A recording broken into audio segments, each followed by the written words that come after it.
Hi student, welcome to Merit Shorthand Academy.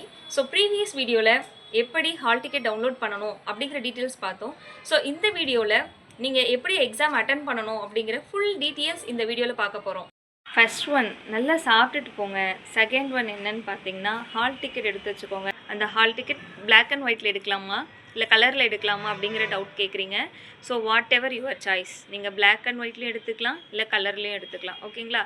Next stationery items pen, pencil, scale, eraser இதெல்லாமே மறக்காமல் கொண்டு போயிருங்க. Pencil extra கூட 2 pencil கொண்டு போங்க. தேர்ட் ஒன், எக்ஸாம் சென்டருக்கு ஒரு 1/2 hour பிஃபோராகவே போயிருங்க. அப்போ தான் ஒரு ஃபியர்னஸ் இல்லாமல் இருக்கும். ஃபைனலாக எக்ஸாம் சென்டருக்கு போயிடுவோம். ஆனால் அங்கே எக்ஸாம் சென்டர்கிட்ட பார்த்தீங்கன்னா எல்லோரும் ஸ்பீட் போட்டு எழுதுவாங்க. அதை பார்த்தே நமக்கு பாதி பயம் வந்துடும். நாம் ஆல்ரெடியே பயத்தில் தான் போகிறோம். அங்கே எல்லோரும் எழுதுறதை பார்த்து இன்னும் நமக்கு பயம் வந்துடும். ஸோ அதை பார்த்து நாம் ஒரு ஸ்பீட் எழுத போய் ரொம்ப கஷ்டமான ஏதாச்சும் ஆட்வேர்டாக இருக்கிற ஸ்பீடு வந்துச்சுன்னா நம்ம என்ன பண்ணுவோம், அங்கேயே பயம் ஸ்டார்ட் ஆகும்.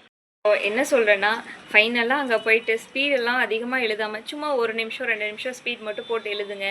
கான்ட்ராக்ஷன் அண்ட் ஸ்பெஷல் கான்ட்ராக்ஷன்ஸ் இருக்குது இல்லைங்களா? இங்கிலீஷை பொறுத்தவரை கான்ட்ராக்ஷன், ஸ்பெஷல் கான்ட்ராக்ஷன்ஸ். தமிழ் பார்த்திங்கன்னா தனிக்குறி சொற்கள், வினை சுருக்கம், சிறப்பு சுருக்கம் இதெல்லாமே ஒன்ஸ் பாருங்கள். அங்கே ஸ்பீட் எழுத போய் ஹார்ட்வேர்ட் வந்துச்சு அப்படின்னா கண்டிப்பாக மன உளைச்சலுக்கு தான் நீங்கள் ஆளாகுவீங்க. ஃபைனலாக எக்ஸாம் ஹாலில் ஸ்பீட் போடுவாங்க. ஸோ அந்த ஸ்பீட் போடும்போது டிஸ்ட்ராக்ட் ஆகாமல் கான்சன்ட்ரேஷனோடு எழுதுங்க. ஸ்ட்ரோக்ஸ் கிளாரிட்டியோடு எடுங்க.